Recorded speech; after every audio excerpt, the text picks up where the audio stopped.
एक जंगल में जोर की बारिश होने लगी थी। देखते देखते ही बिजलियां गरजकर वो तूफान बन चुका था। वो देख तोता अपने पति कबूतर से ऐसे कहती है। सुनिए, ये देखकर मुझे तो तूफान की तरह लग रहा है। मेरा मन भी यही कह रहा है कि कुछ बुरा होने वाला है। हम अभी उस पर्वत पे मौजूद जंगल में चले जाते हैं। जैसे ही बारिश रुक जाएगा हम वापस आ जाएंगे। हाँ हाँ, आई है देखो भविष्यवाणी। तुम्हें क्या लगता है मैंने ऐसी बरसात और तूफान नहीं देखा है पहले? ऐसे कई ना आते हैं और जाते हैं। जाओ जाओ, जाके काम करो। मैं जो भी कहूँ आपको मजाक ही लगता है। आप कब सुनते हो मेरी बात? जाओ पहले यहाँ से, जाकर पहले पकोड़े बनाओ। ऐसे तोते की बात को अनसुना कर देता है कबूतर। तभी वहां पहुंचकर कौवा ऐसे कहता है कबूतर से। अरे क्या हुआ जीजू, सारा जंगल बारिश के वजह से ऊपर नीचे हो रहा है और आपके घर में से पकौड़े की सुगंध आ रही है।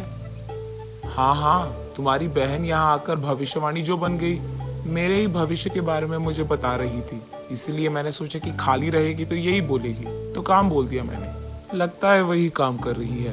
अब तुम भी आ गए ना, दो पकौड़े खा कर ही जाओ। अरे हाँ हाँ, जीजू कह रहे हैं तो अभी रुकना ही पड़ेगा ना, खा कर ही जाऊंगा। इतने में गर्मा गर्म पकौड़े लाकर तोता ऐसे कहती है। अरे कौवा भाई, कब आए आप? अभी आया बहन, मैंने सोचा कि तेरे हाथ के पकौड़े खा कर ही जाऊं। अरे रे क्यों नहीं, बिल्कुल खाइए भैया। कौवा पकौड़े खाते हुए। और जीजू बताओ क्या हालचाल? क्या ही होगा, सब ठीक ठाक। वैसे ऐसी बारिश में इतने गर्मा गर्म पकौड़े खाने का मजा ही कुछ और है। कितना स्वादिष्ट है। ऐसे खाते रहता है कबूतर। देखो ना भैया, मैं यहाँ इस बरसात से डर कर कह रही हूँ कि उस पर्वत के जंगल पे चले जाते हैं और ये यहाँ पकौड़े खा रहे हैं। कम से कम आप बोलिए ना। क्यों जीजू, बहन के बात के अनुसार हम भी उस पर्वत के जंगल पर चले जाएं क्या? उसकी बातों को ज्यादा भाव मत दो। हमने ऐसे कितने बरसात देखे हैं, ये तो कुछ भी नहीं है। बात तो सही है जीजू, लेकिन ऐसे कुछ कहने ही वाला था कि वैसे तुमने कुछ देर पहले कहा था कि हम भी उस पर्वत पे चले जाएंगे। मतलब इससे पहले तुम्हारी बहन की तरह डर कर कोई हमारे जंगल से गया है क्या? हाँ बोलो। ऐसे जोर से हंसने लगता है कबूतर। दरअसल वो जीजू जाने के सोच में नहीं, बल्कि बहुत लोग पहले से चले भी गए। अरे रे हाँ, क्या डरपोक है सब, पहले से ही भाग गए। वो डरपोक नहीं, अक्लमंद है। बारिश अगर ज्यादा हुआ तो हम उड़ भी नहीं पाएंगे। अभी कम है तो कम से कम पर्वत वाली जंगल पे कम से कम पहुंच पाएंगे। इसलिए मैं भी कह रही हूँ, लेकिन मेरी बातें तो आपको मजाक लगते हैं। रे रे रहने दो, थोड़ा सा ढील छोड़ दिया तो मुझे सिखाने आ जाती है। बहन की बातों में तो सच है जीजू। या तुम लोग भी ना। और वैसे अगर उतना ही डर लग रहा है तो तुझे भी जाना था ना। ऐसे कबूतर कौवे से कहता है। ऐसे कैसे कह दिया जीजू? आपको बताए बिना क्या मैंने कभी कुछ कहा या किया? तुम लोग जहाँ हो मैं भी वही रहूंगा ना। ऐसे ही पेड़ पे मौजूद ये तीनों पक्षियां दूर से बरसात को देखते रहते हैं। देखते देखते ही बारिश बहुत बहुत बढ़ जाता है। बिजलियां गरजने लगी जोर जोर से और दिन दहाड़े भी इतना बारिश आ गया था कि सूरज दिख ही नहीं रहा था। और क्योंकि वो पेड़ एक घाट में था, पानी पूरा जमा होने लग गया। इतना भरने लगा कि पेड़ तक पहुंच गया। ये देख कबूतर अपने आप में सोचता है कि जितना उसने सोचा था उतना छोटा बारिश तो नहीं है ये। लेकिन उसे डर था कि अगर बाहर ये कह गया तो उसके बीवी के सामने ये छोटा बन जाएगा। इसीलिए कुछ नहीं कहता है और बस यही सोचता है कि जो होगा देखा जाएगा। कौवा तो अंदर ही अंदर डरने लग गया। कुछ और देर बीत गया तो पानी पेड़ के ऊपर तक आ जाएगा। हे भगवान, मुझे तभी चले जाना था जब मेरे दोस्त बुला रहे थे। मैं जीजू के साथ यहाँ अटक गया। हाय भगवान। ये सोचते हुए वो निराश होकर रो बैठता है।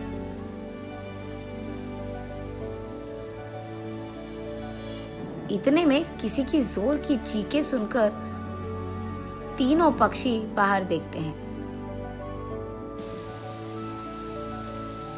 तब वो देखते हैं कि एक गौरैया उसके पति गौरैया के साथ एक नाव लेकर सारे उन पक्षियों को बिठाते हैं जो इन बरसात के कारण घायल हो गए हैं, और उन सबको एक नाव में बिठाकर वो कबूतर और तोते के घर की ओर बढ़ने लगते हैं। तब वो तोते को देखकर ऐसे कहते हैं, हम यहाँ तुम लोगों को बचाने आए हैं। बहुत पक्षियों को अब तक बचाकर हम उन्हें सही सलामत उस पर्वत के जंगल पे छोड़ गए हैं। तुम लोग भी हमारे साथ आओ। ऐसे कहते हैं। ओह, मुझे इसका चेहरा कभी नहीं देखना था, लेकिन देखना पड़ गया। अच्छा। ऐसे कहता है कबूतर गुस्से में। अरे ये सब तो पुरानी बातें हैं जी, इसको छोड़ दीजिए। ये सब होकर बहुत समय बीत गया है। अरे चुप, तुम मुझे क्या समझा रही हो? उसका चेहरा देखना ही पाप है, और उसके नाव में चढ़ना होगा ही नहीं। अब उस सबसे क्या लेना देना जीजू?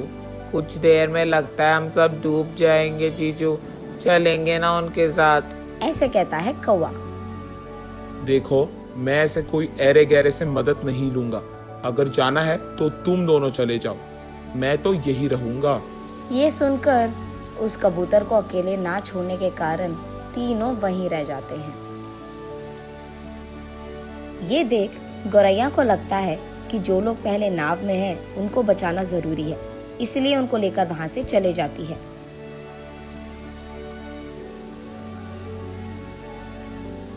मुझे पता था कि मेरा जीजू मूर्ख है, लेकिन इतना मूर्ख है ये तो नहीं पता था।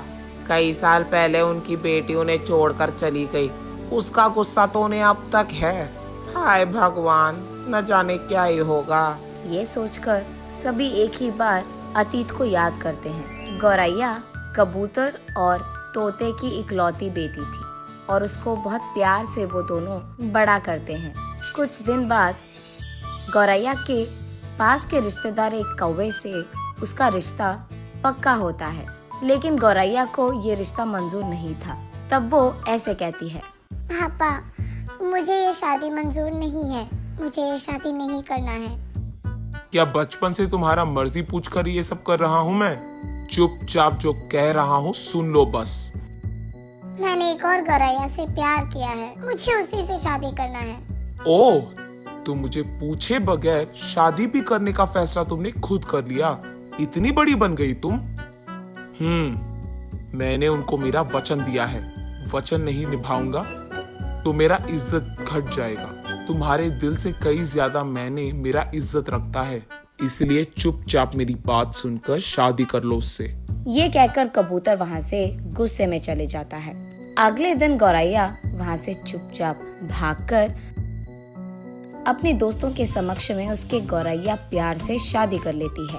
उसके बाद वो अपने पति के साथ अपने माँ बाप का आशीर्वाद लेने घर आती है। मेरी बात ना मानकर मेरे इज्जत को मिट्टी में मिला दिया इसने। इसका चेहरा मुझे कभी नहीं देखना है। आइंदा वो मेरे घर नहीं आ सकती है। ये कहकर कबूतर वहाँ से चले जाता है। उसके बाद वो गौरैया अपने प्यार के साथ पर्वत पे मौजूद जंगल में बच्चों के साथ खुश रहती है। ऐसे वो बारिश में अपने पति के साथ नीचे घाट वाले जंगल में अटके पक्षियों को बचाने नाव लेकर आती है, और ऐसे ही उसके घर तक जाती है।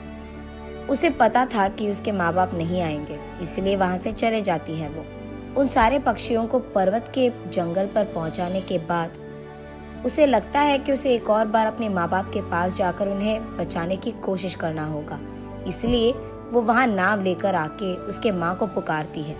तब तोता, कौवा भैया, चलो हम यहाँ से चले जाते हैं। उन्हें अगर नहीं आना है तो रहने दो, उनको यहाँ पे मरना है तो मरने दो। ये कहकर कौवा और तोता दोनों नाव में बैठ जाते हैं। नाव में बैठकर सभी उनका थोड़ा इंतजार करते हैं। तब क्योंकि ये कबूतर और कुछ कर नहीं पाता, वो आकर नाव में बैठ जाता है। तब वो सब गरजते हुए बरसते हुए उस बारिश में उस पर्वत के जंगल तक पहुंचते हैं। सभी उस गौरैया के घर में जाकर खाना खा के आराम करते हैं। तोता अपनी बेटी को प्यार से गले लगाकर, आज तुमने इतने लोगों का जान बचाया है बेटी, हमेशा खुश रहो। अरे माँ, इतनी बड़ी बातें क्यों? तुमने जो किया वो तो मैं कभी नहीं कर पाती बेटा।